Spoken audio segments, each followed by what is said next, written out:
ವಾರದ ಪ್ರಯುಕ್ತ ಚಂಪಕಧಾಮ ದೇವಸ್ಥಾನ ಬಂದು ದರ್ಶನ ಮಾಡಿಕೊಂಡು ಅಲ್ಲಿಂದ ಬೆಟ್ಟದ ಮೇಲೆ ಇರ್ತಕ್ಕಂಥ ನರಸಿಂಹಸ್ವಾಮಿ ದೇವ್ರನ್ನ ದರ್ಶನ ಮುಗಿಸ್ಕೊಂಡಿದ್ದು.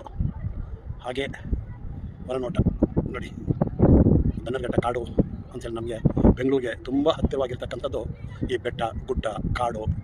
ಇದನ್ನು ಪಡೆದಿರೋ ನಾವು ನಿಜಕ್ಕೂ ಧನ್ಯವಂತರು. ನಾವು ಎಷ್ಟೋ ದೂರಗಳಿಗೆ ಹೋಗ್ತಾ ಇರ್ತೀವಿ ನಾವು ಟ್ರಿಪ್ಗಳಿಗೆ ಅಂತ.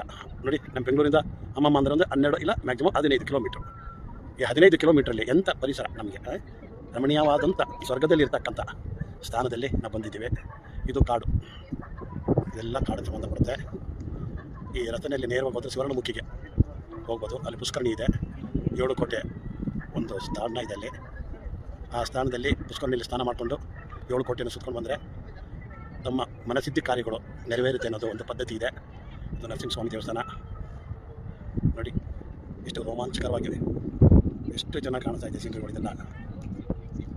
ಇದನ್ನು ಬೆಂಗಳೂರಲ್ಲಿ ಇರ್ತಕ್ಕಂಥ ವ್ಯಕ್ತಿಗಳು ನಿಜವಾಗ್ಲೂ ಧನ್ಯವಂತರು. ನಮ್ಮ ಸ್ಥಾನಮಾನ ಉಳಿಸ್ಕೊಂಡಿರೋ ಹೊರ ರಾಜ್ಯದ ಜನಗಳು ಬಂದು ಇಲ್ಲಿರ್ತಕ್ಕಂಥ ಸವಿನ ಸವಿತಾ ಇದ್ದಾರೆ. ನಾವು ಇದನ್ನು ಉಪಯೋಗಿಸ್ಕೊಳ್ತಾ ಇಲ್ಲ. ದಯವಿಟ್ಟು ವಾರದಲ್ಲಿ ಏನಾದರೂ ಬಿಡುವಿದ್ದಾಗ ಮಕ್ಕಳುಗಳನ್ನೆಲ್ಲ ಕರ್ಕೊಂಡು ಈ ಒಂದು ಸುಂದರವಾದಂಥ ರಮಣೀಯ ಸ್ಥಳಕ್ಕೆ ಬಂದು ಮನ ಶುದ್ಧಿ ಮಾಡ್ಕೋಬೇಕು ಅಂತ ಎಲ್ಲರೂ ನಾನು ಕೇಳ್ಕೊಳ್ತಾ ಇದ್ದೀನಿ. ಇಂಥ ಸ್ಥಳಕ್ಕೆ ಬರೋದಕ್ಕೂ ಪುಣ್ಯ ಪಡೆದಿರಬೇಕು.